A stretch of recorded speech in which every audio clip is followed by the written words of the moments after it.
പള്ളിയുടെ മേൽക്കൂരയിൽ നിന്ന് വീണ് യുവ വൈദികന് ഗുരുതര പരിക്ക്. ക്യൂബയിലെ സിയൻ ഫ്യൂഗോസ് രൂപതയിലെ വൈദികനായ ഫാദർ യൂനിയൽ അൽഫോൻസോ കിൻഡോയാണ് അപകടത്തിൽപ്പെട്ടത്.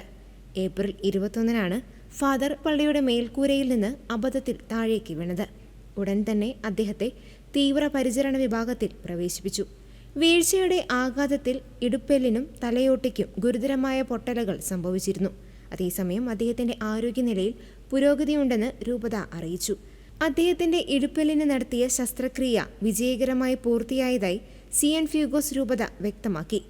അപകടത്തിന് പിന്നാലെ വൈദികന്റെ ഓർമ്മശക്തിക്ക് തകരാർ സംഭവിച്ചിരുന്നെങ്കിലും കഴിഞ്ഞ ദിവസം അത് പൂർണ്ണമായും വീണ്ടെടുത്തതായി ഡോക്ടർമാർ അറിയിച്ചു. തലയോട്ടിയിലെ ഒടിവുകൾ തലച്ചോറിനെ ബാധിച്ചിട്ടില്ലെന്ന് പരിശോധനകളിൽ വ്യക്തമായിട്ടുണ്ട്. വെള്ളിയാഴ്ച നടന്ന ഇടുപ്പെല്ലിലെ ശസ്ത്രക്രിയ പൂർണ്ണ വിജയമാണെന്ന് രൂപത വികാരി ജനറൽ ഫാദർ മാനുവൽ ഹോമർ ടോബോസോ വ്യക്തമാക്കി. അപകടം നടന്ന ദിവസം മുതൽ വൈദികന് വേഗത്തിലുള്ള സുഖം പ്രാപിക്കലിനായി രൂപതയും വിശ്വാസികളും പ്രാർത്ഥനയിലാണ്. ശസ്ത്രക്രിയയ്ക്ക് ശേഷം അദ്ദേഹം നിലവിൽ തീവ്രപരിചരണ വിഭാഗത്തിൽ ഡോക്ടർമാരുടെ നിരീക്ഷണത്തിലാണ്.